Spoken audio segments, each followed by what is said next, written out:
203 or 213? 203. 203, okay.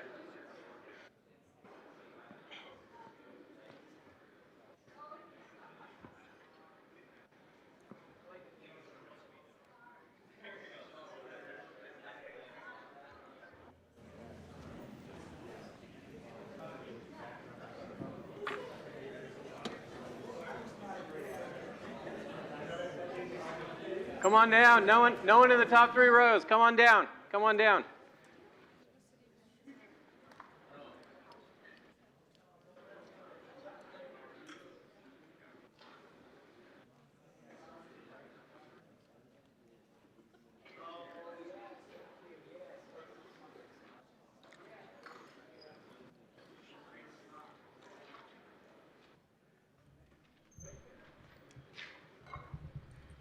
All right, welcome everyone.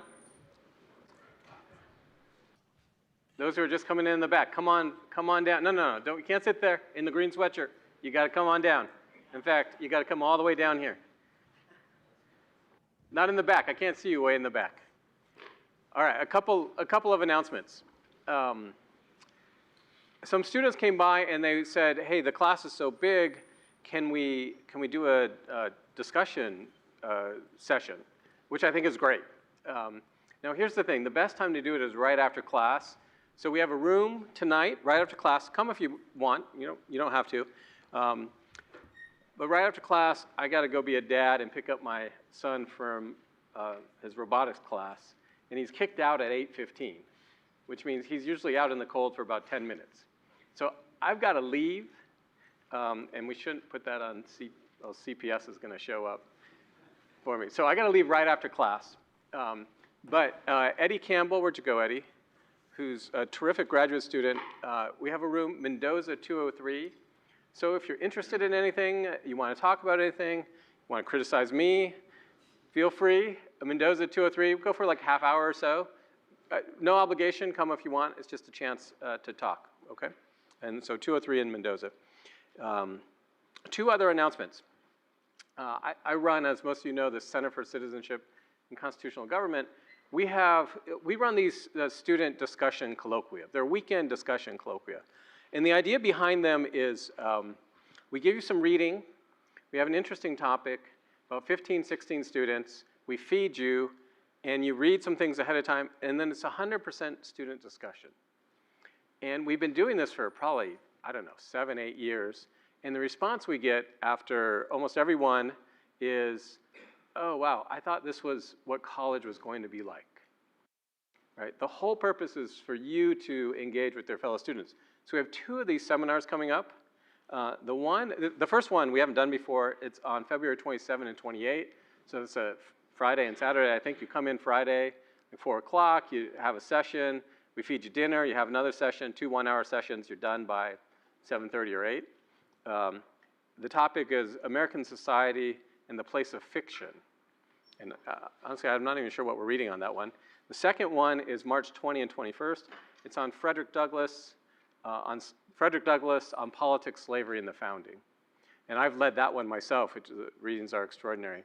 So if you're interested in either of those subjects, or interested in, even if you can't make those dates, interested in doing one of these student discussion seminars, come talk to me or email Tyler Castle. You can find his information on the center, the CCCG website. It's constudies.nd.edu.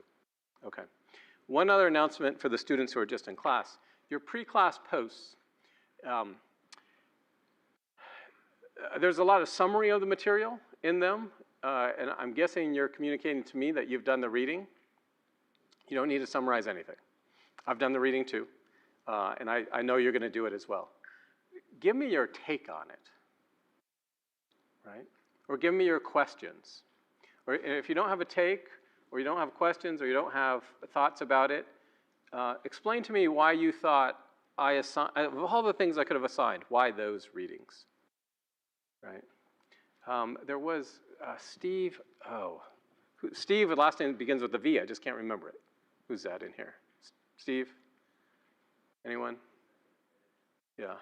So there's I'm sorry, I just can't remember the name. Look for Steve, last name begins with a V, his post, which I think is 100% wrong. Phenomenally interesting. and he was just giving his take on the reading. You don't have to agree with me. It's indifferent whether you agree with me or not. I'm indifferent to whether you agree with me or not. I just want you to think about the readings and then use the posts as a way to give your take or what you thought or questions you have. It's a vehicle by which for you to communicate with me and your classmates, hey, these are things I'd like to address in class, okay? But there's no need to summarize the reading or try to show that you've done it, right? The readings aren't that hard. Or if they are that hard, it's not worth your time to summarize them in a handful of words, okay? Okay, so let's do a quick review since it's been a couple weeks, and then we have a lot to do today. I hope you enjoyed last week's lecture. There's actually one of the posts, I believe the gentleman here. Yep, tell me your name again. Jock. Very critical of the lecture, and you should read his post. It was quite interesting, I thought, quite thoughtful. And you don't have to do as much as he did, but it certainly caught my attention. I thought that was interesting. Okay, what did we do 2 weeks ago? We started off with the idea that the Declaration of Independence, all men are created equal. Equal in what sense? Well, from the James Wilson, from the Thomas Jefferson letter to Roger Waitman, they both say the same thing. Equal, everyone is born by human nature with the right to exercise dominion over his or her own life. Right? Why do we have the right of natural liberty? That right to run our own lives. In James Wilson, remember that passage from James Wilson we read? Because we were born with those capacities. We were endowed by our Creator with certain natural rights. Okay? Everyone with me? Okay. But the natural right to liberty doesn't mean you can do anything. Right? The natural right to liberty means you're free to do what you want within the bounds of what? This point is of fundamental importance. What does Wilson say? Within the bounds of the law of nature, the moral law of nature, right? How do we know what is the moral law of nature? Or what C.S. Lewis calls the law of right and wrong, right? How do we know that? Through our reasoning. The author of the moral law of nature, or the law of nature, is the Creator, and we understand or discern the law of right and wrong by our use of reasoning. Okay? So you know it's wrong to take something that's not yours, to steal, to run away in battle, right? To harm an innocent child. There are certain things that are wrong by nature. It's wrong to drive on the left side of the road via convention, right? We just decide, look, everyone's got to drive on the right or the left. And so you can't drive on the left. That's wrong. But we could have had everyone drive on the left, right? As they do in England. And then it would be wrong to drive on the right, right? So it's wrong simply because of the law. But it's simply wrong to strike an innocent child, a baby. Aside from whether the positive law makes it right or wrong, right? That's what the law of nature is. So your natural right to liberty isn't a right to do anything. It's a right to do anything within the bounds of the law of nature. And most people say, well, that's just common sense, right? Okay. That's what the founders meant by the right of natural liberty. Okay. Now, because we're all free, but because we're not all good, and because we need coordination, we need a community, a political society. But if we're all free, how is government instituted, or how do some people get to rule? And that's, we said, consent. Consent follows from equality. And this is the point we left off right at the very end, right? We said, well, when did we consent? I mean, in 1776, you consented because you fought and you stayed and you... But how do we consent if you're an American citizen? Well, you stay and enjoy the benefits and privileges and protections of the law. And for men, at least, we make you sign up for the draft. Right? Now, the theory is, and I think we still hold this to be true, if you were born here and said, I don't want to be a part of this political community,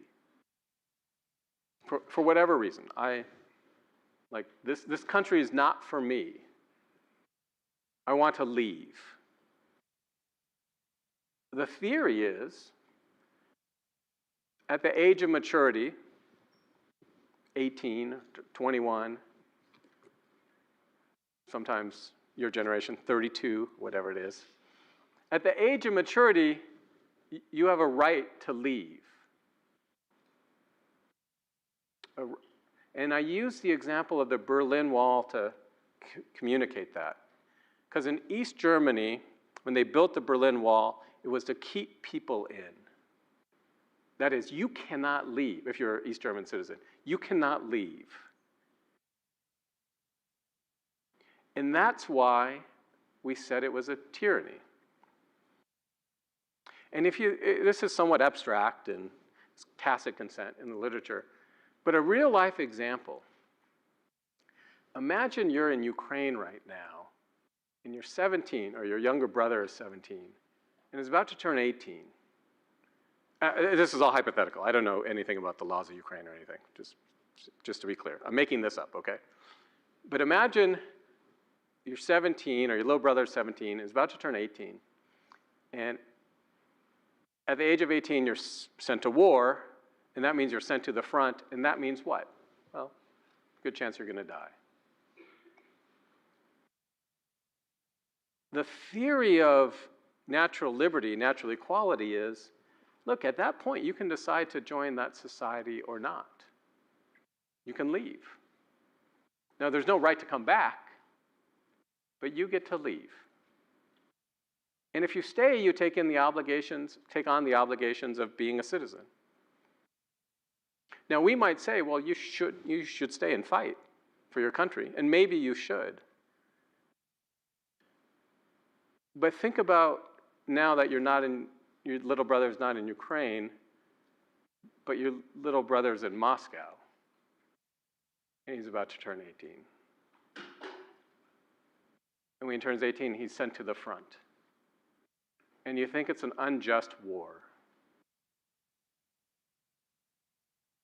Should he have the right to leave?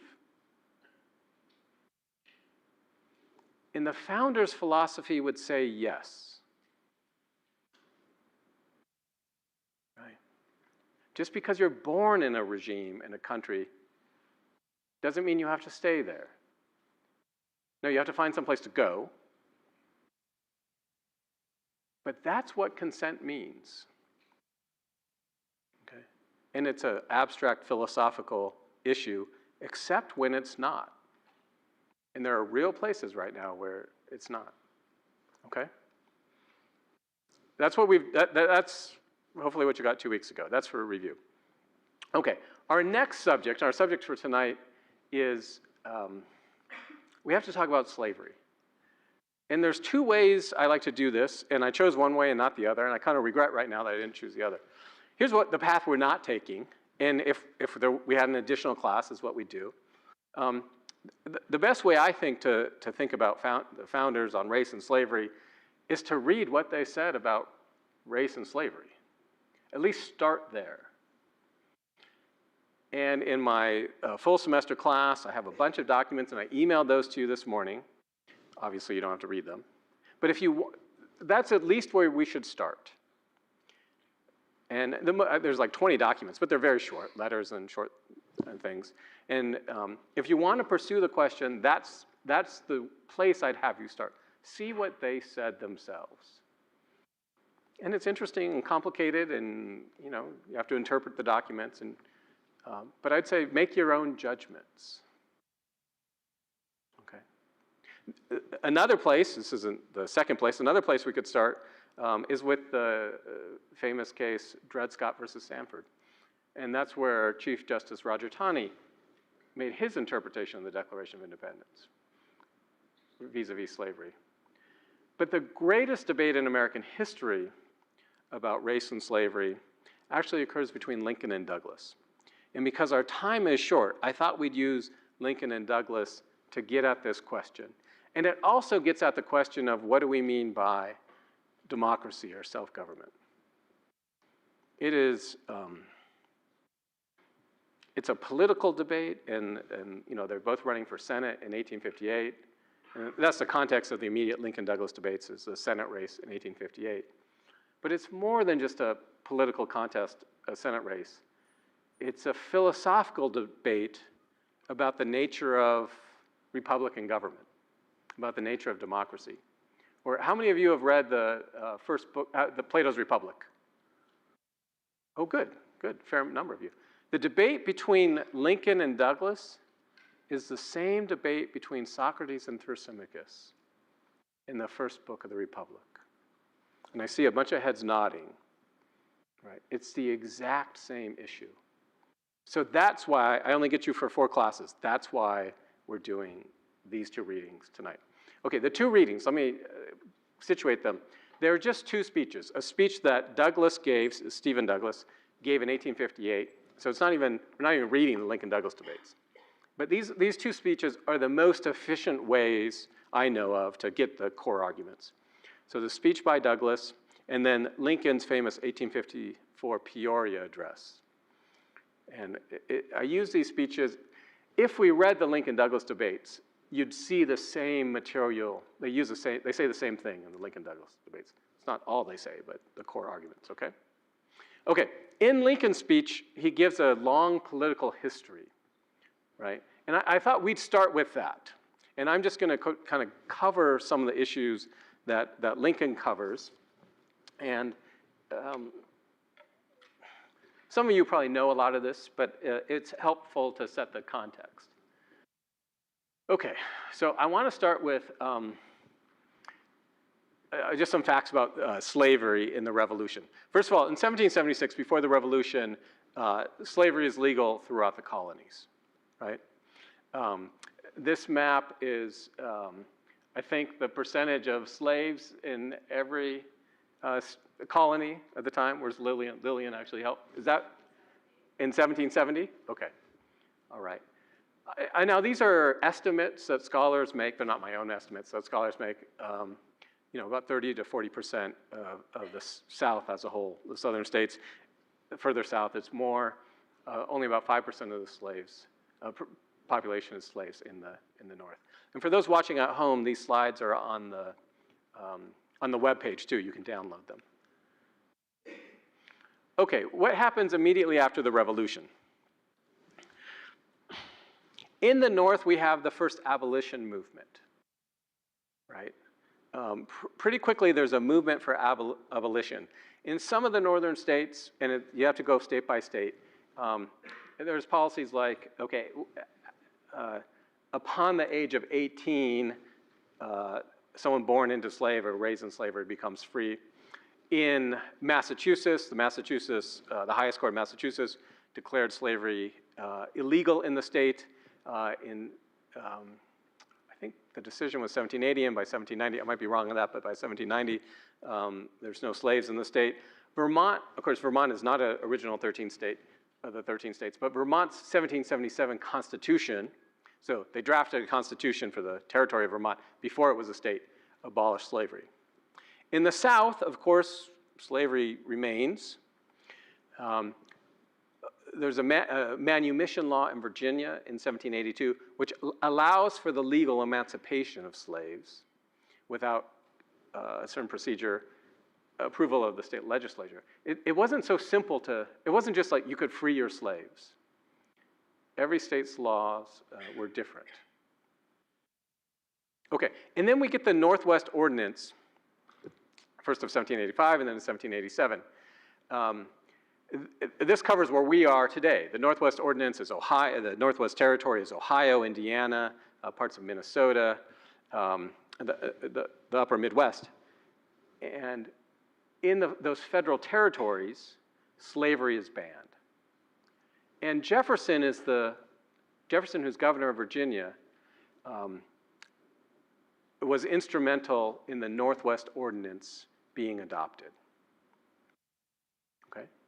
So there is something of an emancipation movement after Revolution, at least in the North and in the Northwest, or now the Midwest. Okay, slavery in the Constitution. I mean, we could go on and on about this.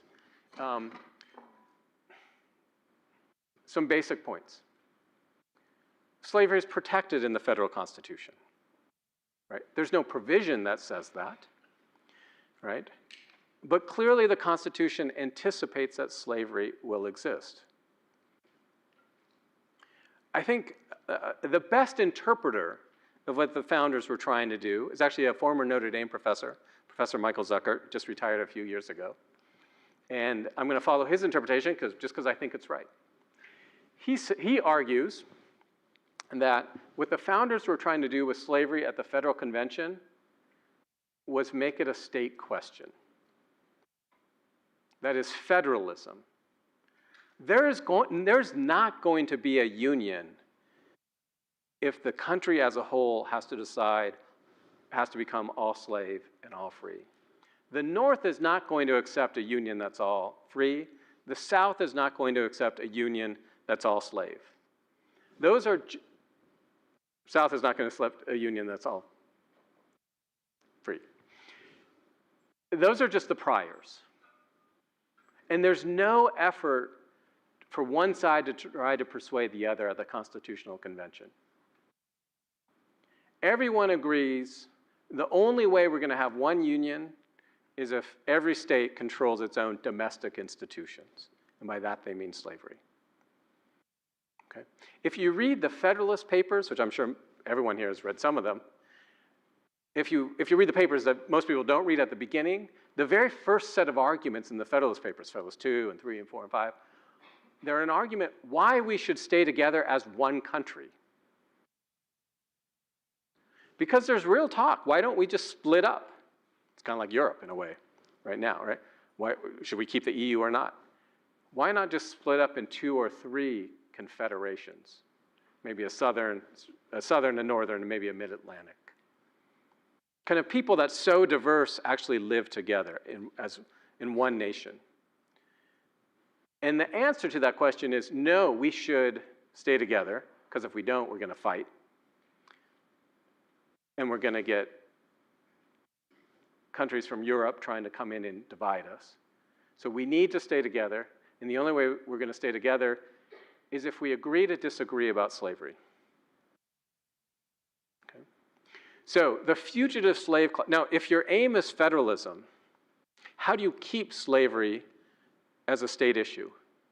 And the biggest issue, at least from the Southern point of view, is the runaway slaves. Right? If you're trying to control, if you're South Carolina or Virginia or whoever, and you say, look, we get to control our state's policy on slavery, if the North does not return runaway slaves, is Virginia or North Carolina or whatever state, are they going to be able to control their own slave policy? And the answer is no. Right? And so the fugitive slave clause, that is, it's not actually clear who in the Constitution is responsible for returning slaves, but the idea is slave owners in the South have a legal claim, a legal right to have their runaway slaves returned. And that's in the Constitution, and it's to enforce the idea that every state controls its own policy on slavery. I think that is the strongest argument, definitive evidence in my view, that the Constitution clearly anticipates the existence of slavery. It's not to say that the Constitution is pro-slavery. The Constitution itself is federalism in terms of slavery. Okay. Now there's some argument that the Constitution in some ways, and the way that Professor Zuckert puts it, and I think is pretty accurate, is the aim of the Constitution was to recognize that slavery was going to be slavery was going to be legal in some states, but it wasn't legitimate. Now, how do we get the not legitimate? They intentionally kept the word slavery out of the Constitution. And they talked about why. They said, because we don't want to sully the document. In Federalist 54, Federalist Papers, right? Federalist Papers are a defense of the Constitution. Federalist 54 is on the 3/5 clause in slavery more generally. And it's worth going just to look at the beginning. James Madison writes that paper, and he says, how would someone defend the 3/5 clause and the compromises on slavery in the Constitution? And he says, one of our Southern brethren might defend it in the following way. And then he has a quotation. That is, Madison won't defend slavery in the Constitution under his own name. Madison, a slave owner, but he won't defend it. And we know from his other writings, he thought slavery was unjust. He's still a slave owner, but he thought it was unjust. Okay, one other thing just to mention, the slave importation clause. The context here is, who has authority over commerce with foreign nations? Who has that power? I mean, who's exercising that power all the time right now? Right? Tariffs, what are tariffs? They're regulations of commerce with foreign nations. Who's exercising that power? Well, the president. It's not clear that he has it, but the federal government has it, not the states. Right? That meant the federal government could, because through the power of regulating commerce with foreign nations, the national government had the power to ban the importation of slaves. And the compromise here is, in the Constitution it says, federal government cannot use that power until 1808. Now, it doesn't say the foreign slave trade has to be banned in 1808, but it can't be banned until 1808. In fact, it was banned on January 1st, 1808. Now, is the banning an anti-slavery provision? Well, obviously, in the one sense, yes. But what that provision did is it ensured a supply of slavery, right? And of course, if you ban imports if you ban the importation of a good, what happens to the price of that good? It goes up. So if you had a lot of slaves, and those slaves, you intend to produce more slaves, banning the importation is good for the slave owner. Okay? I just mentioned one other thing here. Article 4, Section 3 gives power to the Congress to regulate the territories, right? So who has authority over the territories? The land that we own that's not a state. And it's given to Congress. And we'll see that becomes a central issue in the Lincoln-Douglas debates, okay? All right. If anyone has any questions on this, this is just sort of background. This was what I was just talking about on legal but not legitimate. Okay, and federalism.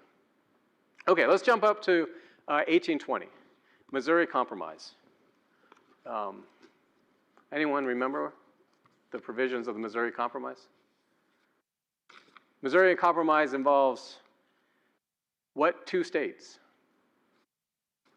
I assume you can get the first one. Missouri and what? And Maine. Missouri and Maine want to both become states. Make sure I get my facts right here. 1817, Missouri applies for statehood. 1818 and 1819, fierce debate in Congress on whether Congress has the power to prohibit slavery in the territories. 1819, Maine applies for statehood. 1820, you get the Missouri Compromise. What's in the Missouri Compromise? Maine becomes a free state.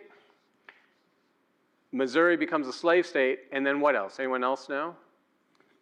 You know where Missouri is, right? Where's Missouri on this picture? So someone from California. Who's from California? Okay, where's Missouri on there? Just left of the Mississippi River. It's green. Okay, what's the line that's kind of red that's below to the south of Missouri?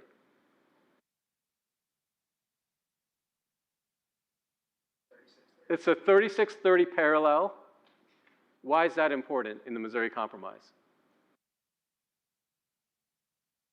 Yeah. Other than Missouri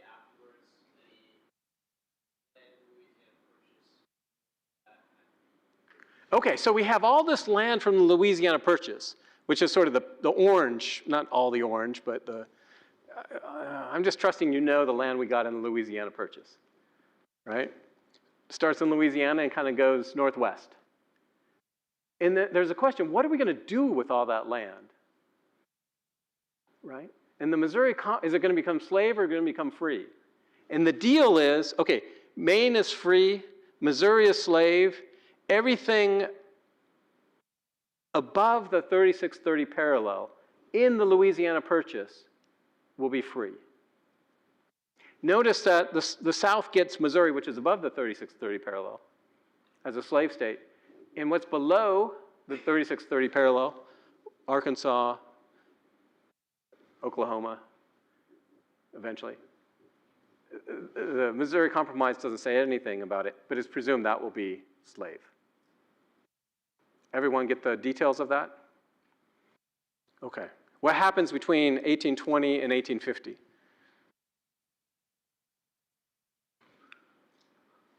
Our next map. Mexican-American War, right? Texas, right? Texas is its own thing, and then it wants to become part of the Union, and it goes back and forth, right? I just lived in. Is the Texas Club of Notre Dame, is anyone here from Texas? Oh, this is just a small, Texans are very proud of being Texan, right? Because they had this moment of independence, right? So, country before state, yeah, that's right. What happens in 1849? Why are the San Francisco 49ers, who are not playing in the Super Bowl, I might add, because the Seattle Seahawks, my team, I'm from Seattle, are playing in the Super Bowl, I might add. Why are the San Francisco 49ers called the San Francisco 49ers? The gold rush. Gold is discovered in California when? 1848. Everyone's going out to California in 1849, hence the 49ers. 1850, so we have all this land acquired to the west of the Louisiana Purchase territory. We have Texas. What's in the Compromise of 1850? This one's a little harder. Anyone know? Yep. Fugitive Slave Act. Okay, what about it? The South gets a stronger fugitive slave clause, enforcement of the fugitive slave clause. Okay? That was the main thing the South wanted, yep. California gets to be a free state. California comes in as a free state.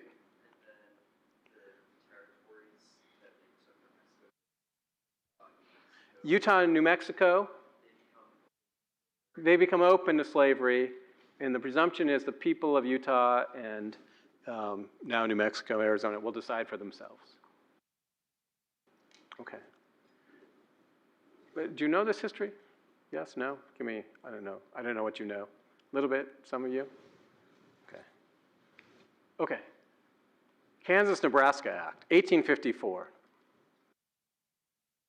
Stephen Douglas proposes the Kansas-Nebraska Act. What does Stephen Douglas propose, and it becomes law? What does he propose?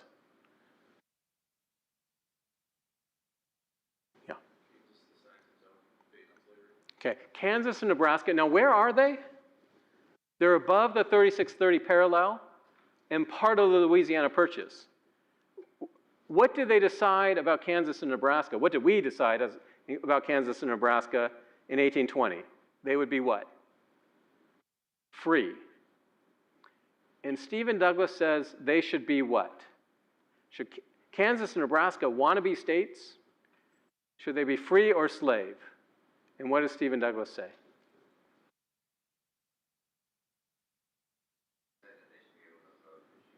Let them choose for themselves. They'll come in under the guise what he calls popular sovereignty. Everyone see it? That's a change? Everyone just with me on the facts right now? Okay. I want to pause here. Just one other set of facts. I didn't make a slide. What do you know about the cotton gin? Do you know anything about it? And why would I bring that up right now?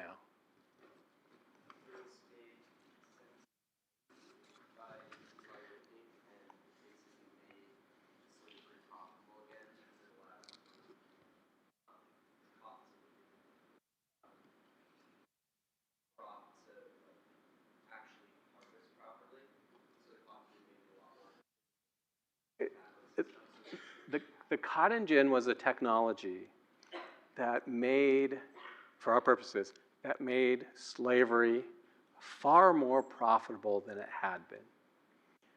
And how do you measure this? Well, let me just give you these statistics. In 1790, the US produced 3,000, the whole country, 3,000 bales of cotton. In 1810, so 20 years later, 18,000 bales of cotton. In 1858, 4 million bales of cotton.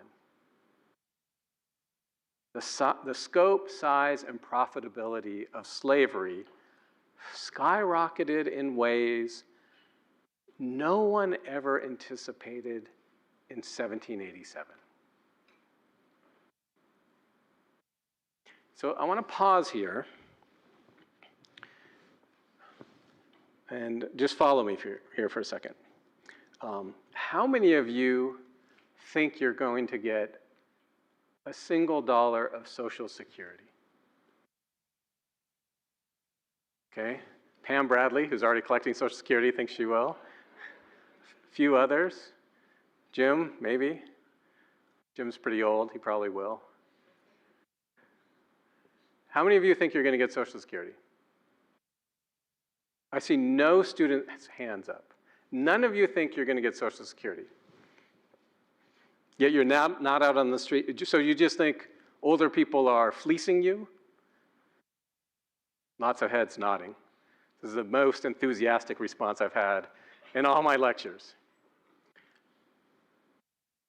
Tell me, how do you solve, so you clearly think it's an issue, it's a problem. How do you solve it?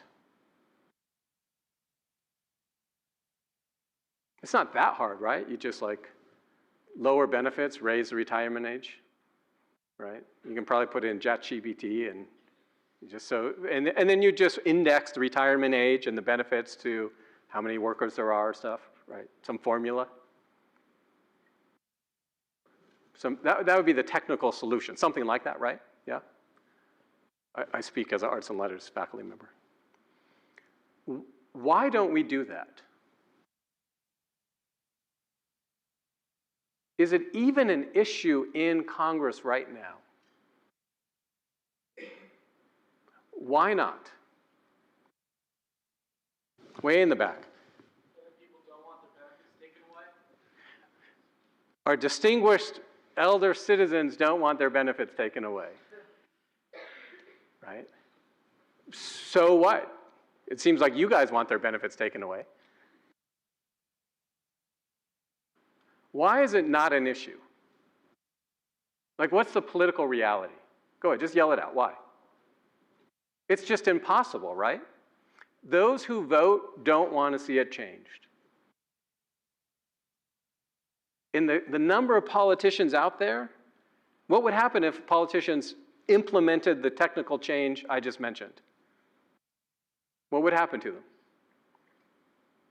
They're out, right? They don't even bring it up.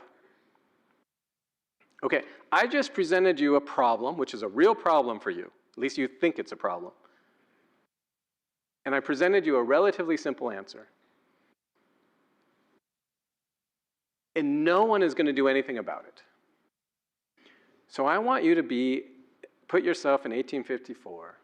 I presume you're all against slavery and you think it's terrible. Tell me how you're going to solve that problem.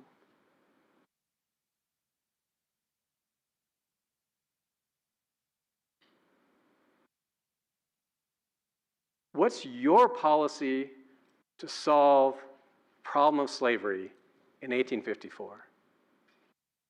And there is no easy technical solution. And the way of life of half the country depends on it.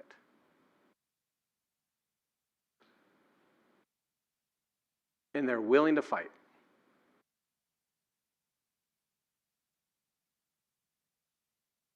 So how do you solve that problem?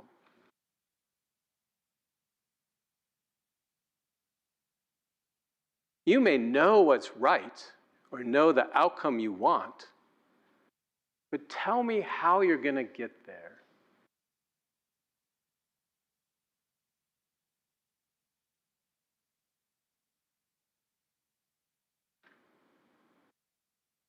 Because I saw no awareness of that issue in your pre-class.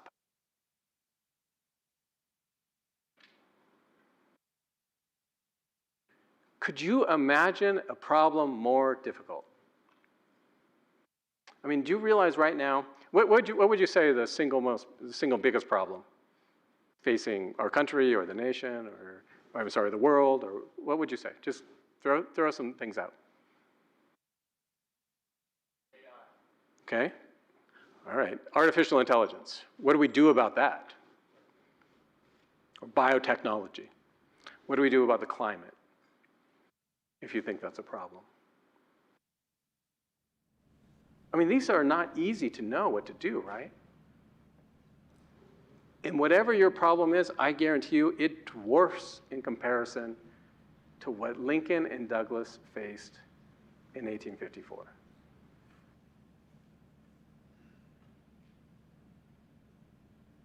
And that's the context in which you need to read the Lincoln-Douglas debates. And I'm going to say something and you're going to deny it, but I actually think it's true.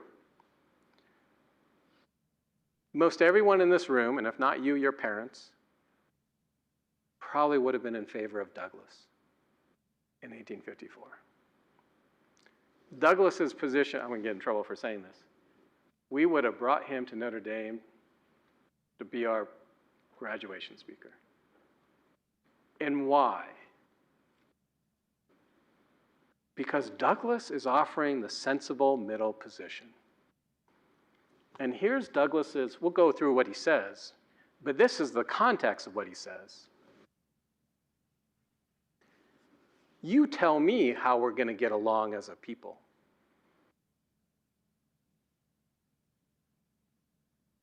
What's your solution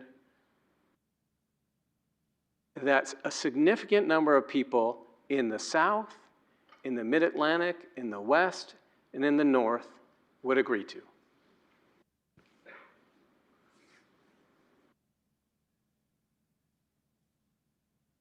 If you want to use fancy recent terms, what's your overlapping consensus? And Douglas says, I have a proposition for you. And not only do I have a proposition for you, this is what we've done. We've been divided about slavery from the very beginning, from day one. Founders didn't figure out a way to solve this problem. So what did we do in 1820? We compromised. What did we do in 1850? We compromised. What am I proposing now in 1854? Well, a compromise, but those compromises have a principle behind them. And what is the principle?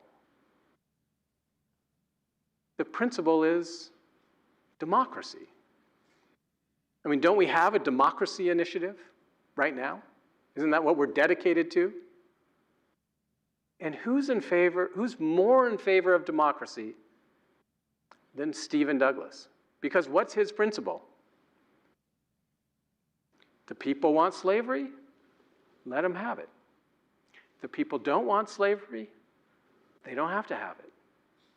Let every state and territory judge for itself. Okay, you think slavery's wrong? It's fine. Don't vote for it. But they think you're wrong, at least in some parts of the country. This is on page 22 right?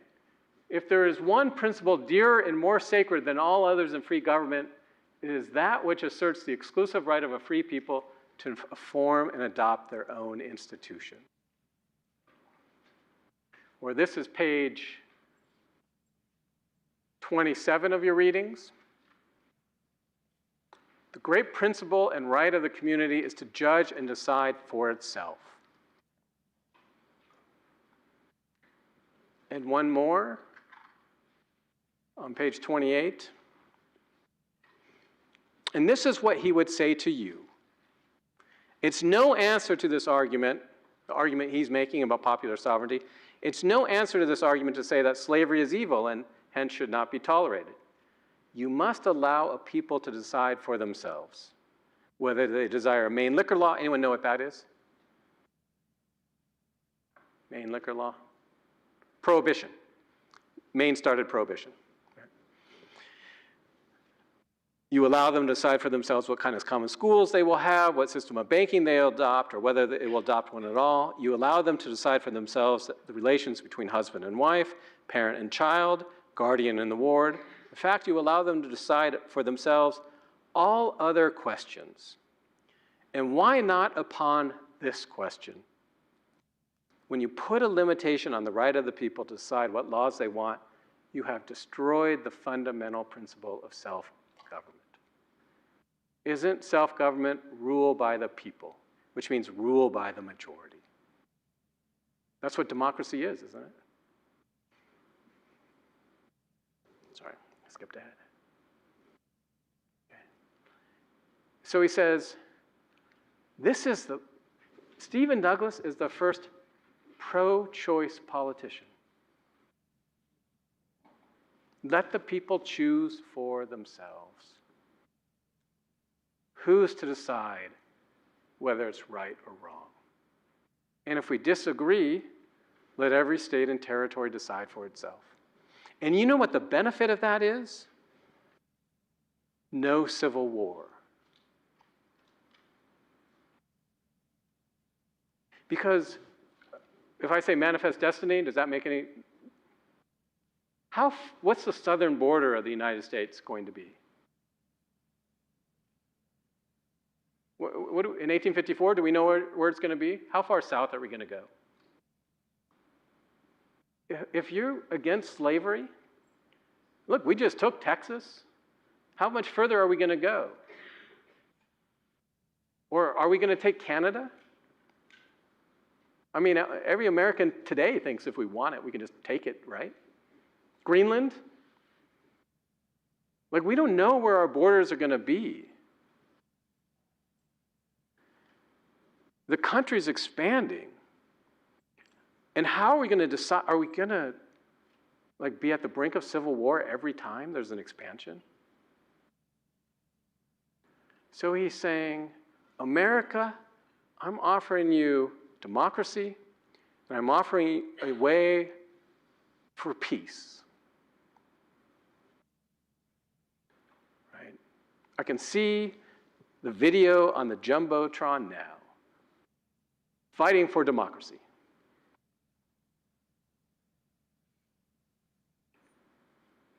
And if you like stability, you like peace, how many of you have been to war?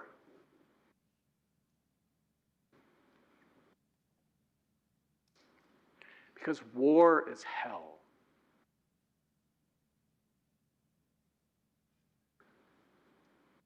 If you don't want to go to war and you want to embrace democracy, this is the path.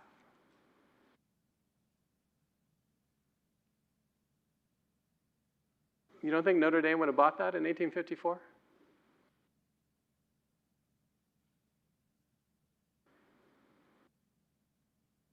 Let me pause. Questions? Thoughts? Please, sir. Can't you claim that he was kicking the can down the road and passing the buck? Okay, the question was he just kicking the can down the road and passing the buck?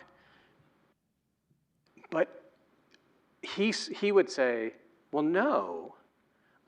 I'm giving you a way to resolve every future dispute. People of each state and territory will decide for themselves. right? So here is a procedure which will end all our future disputes. It's the rules of the game. And not only are they good rules, it's the fundamental principle of self-government.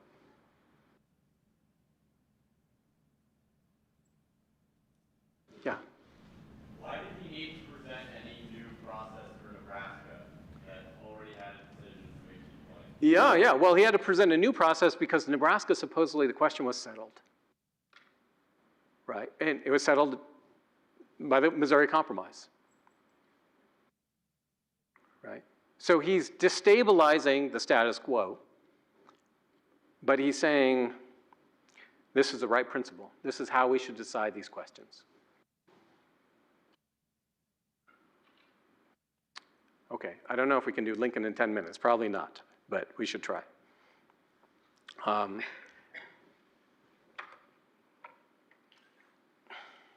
How many of you have read Lincoln? Do you still have to memorize the Gettysburg Address in 8th grade? How many of you might memorize the Gettysburg Address in 8th grade? Okay, fair number of you. Good. All right, that's all Americans, I think, used to, at least in the North, memorize the Gettysburg Address. I don't know. I'm not sure about the South. Right. It used to be an American thing you did. Okay. You can, Lincoln is worth your attention and study. A few biographical facts. I don't know if you know anything about Lincoln. You know, he spent some time here in Indiana. He had about, historians say, somewhere between 3 to 9 months of formal education. He studied the Bible and Shakespeare. And if you know Shakespeare, you can see all sorts of Shakespearean references in his speeches. And Euclid, extraordinarily carefully. The PLS students like to think he would have been a PLS major, right? He was really a self-made man, came from nothing, was a one-term congressman. He didn't lose, but they sort of had rotated out in the Whig Party, and so he did his time in Congress. He was a lawyer. He was out of politics, and he comes back into politics in 1854. He is basically a no one. And he comes back into politics in 1854, and he gives this speech. And according to Lincoln, what he sees, he actually says, Stephen Douglas is proposing to the American people the same thing that the serpent proposed to Eve.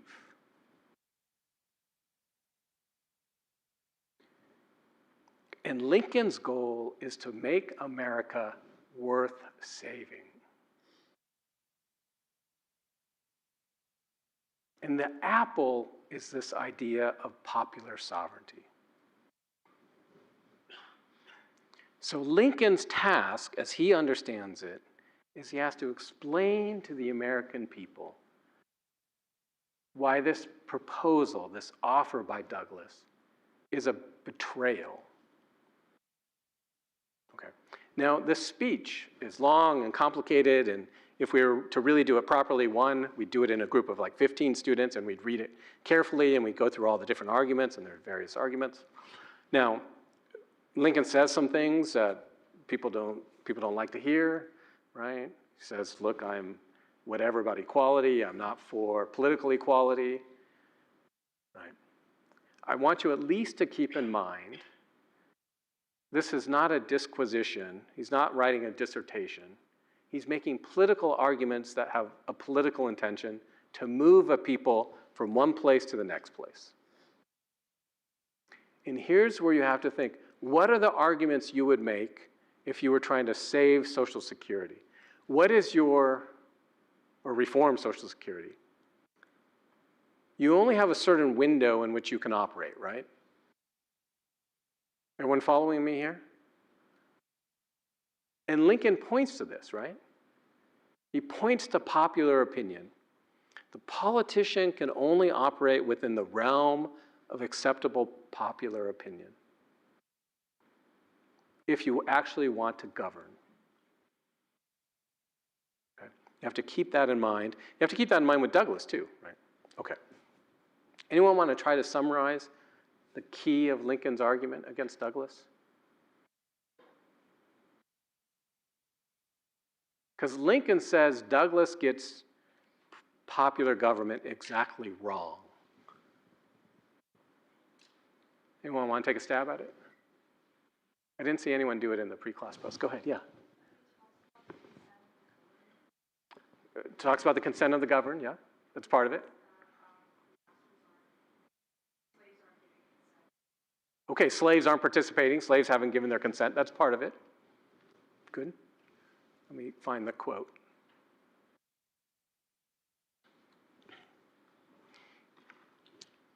This is on page 10 and 11 of the handout. I'm going to read part of it.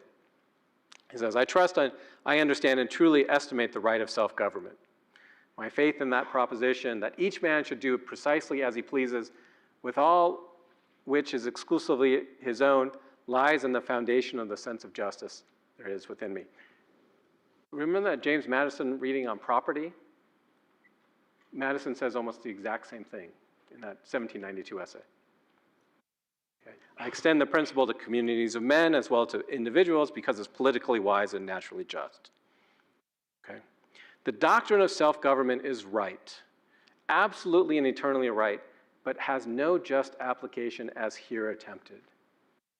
Or perhaps I should rather say that whether it has such just application depends on whether the Negro is not or is a man.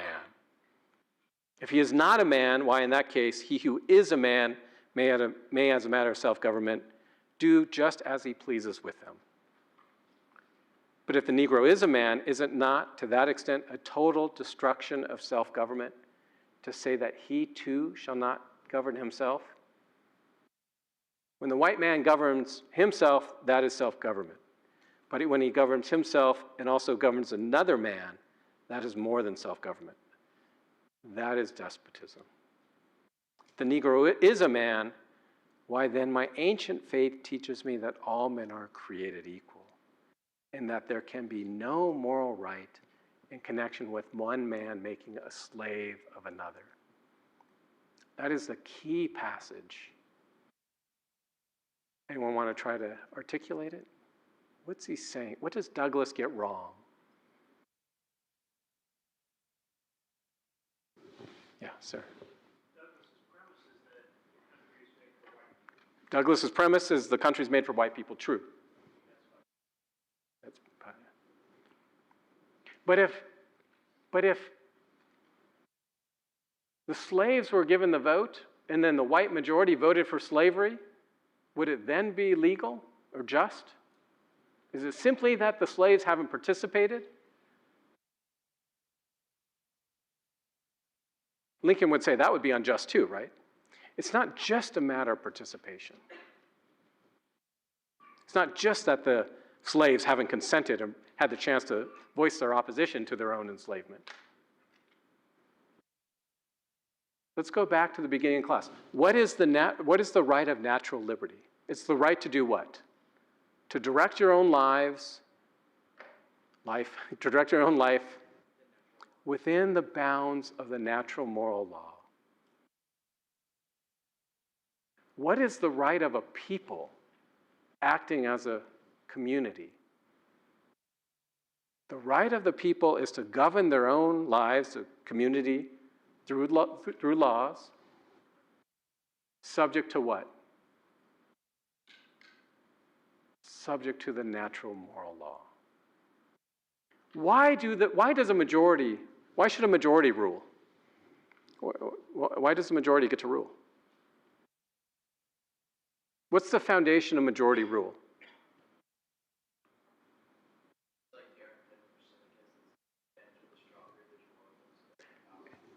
That's Douglas's argument, isn't it? It's the argument of Thrasymachus. But why do we say majorities get to rule, right? If you're about to go out to dinner with 5 of your friends and no one's paying, and I don't know, 3 of you want to go to Chipotle and 2 want to go to Five Guys, but you're all committed to going together, where are you going to go? Well, presumably to Chipotle. But why does everyone get one vote? Because you're all equal. The foundation of majority rule is equality. Because we're all equal, now where do we get equality from? Where does our equality come from? Are we equal because we said we were equal? Endowed by our Creator, that all men are created equal. Equality, human equality, is the foundation of rule by the majority. But that means there are some things majorities can't do legitimately.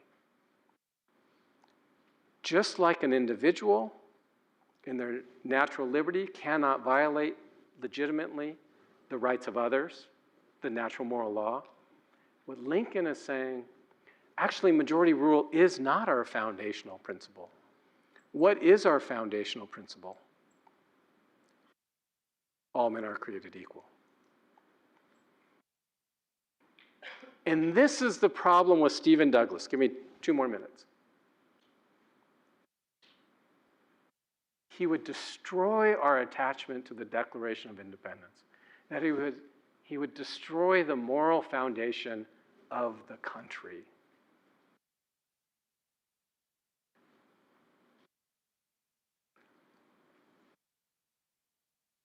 Right. He says this, Lincoln says this at the beginning and at the end. And just for the sake of time, let me go on. Again, you can find these slides online. Our Republican robe is this is at the end, towards the end. Our Republican robe is soiled and trailed in the dust. Let us repurify. Let us turn and wash it white in the spirit, if not the blood, of the revolution. Let us turn slavery from the claims of a moral right back upon to its existing legal rights, the arguments of necessity. Now, why would Lincoln say this?